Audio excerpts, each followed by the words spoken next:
Alors que l'épidémie de coronavirus semble repartir à la hausse, de nombreux événements ont été annulés ou décalés.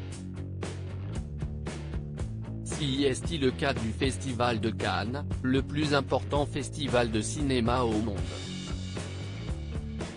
Depuis sa création en 1974, la cérémonie s'est déroulée au mois de mai chaque année. Crise sanitaire oblige, les organisateurs n'ont pas eu d'autre solution et ont pris la décision de le reporter. Une annonce publiée dans un communiqué ce mercredi 27 janvier. Comme annoncé à l'automne dernier, le Festival international du film de Cannes se donnait la possibilité de modifier ses dates en fonction de l'évolution de la situation sanitaire mondiale, peut-on lire. Une mauvaise nouvelle confirmée par le compte Twitter officiel du festival qui indique que la 74e édition, initialement prévue du 11 au 22 mai, se tiendra finalement du mardi 6 au samedi 17 juillet 2021. Ce n'est pas la première fois que la pandémie de coronavirus empêche l'événement d'avoir lieu. En effet, l'édition 2020 avait été annulée puisque les organisateurs n'avaient pas souhaité prendre de risques, avec une crise sanitaire à son apogée. Ils avaient donc publié une liste de 56 longs métrages faisant partie de la sélection officielle 2020 début juin.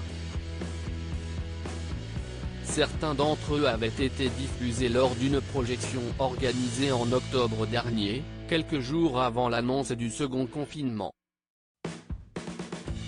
Pour Thierry Frémaux, le délégué général, un événement virtuel ou en distanciel n'est pas prévu.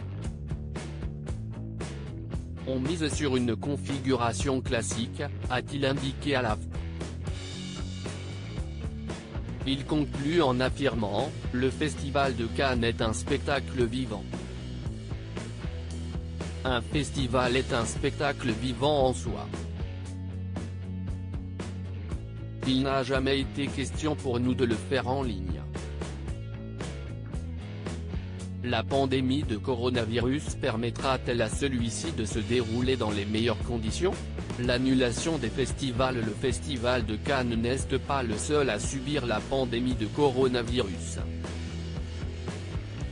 On peut faire référence à la Berlinale, qui se tient depuis de nombreuses années à Berlin. Prévu pour le 11 au 21 février, il a finalement été repoussé à début mars mais se tiendra en ligne. Des projections ouvertes au public seront organisées dans un second temps, et si les conditions sanitaires le permettent, au mois de juin. On peut donc se demander si la Mostra de Venise, qui doit se tenir du 1er au 11 septembre ou encore le Festival de San Sebastian, qui doit se tenir mi-septembre seront maintenus, reportés ou annulés.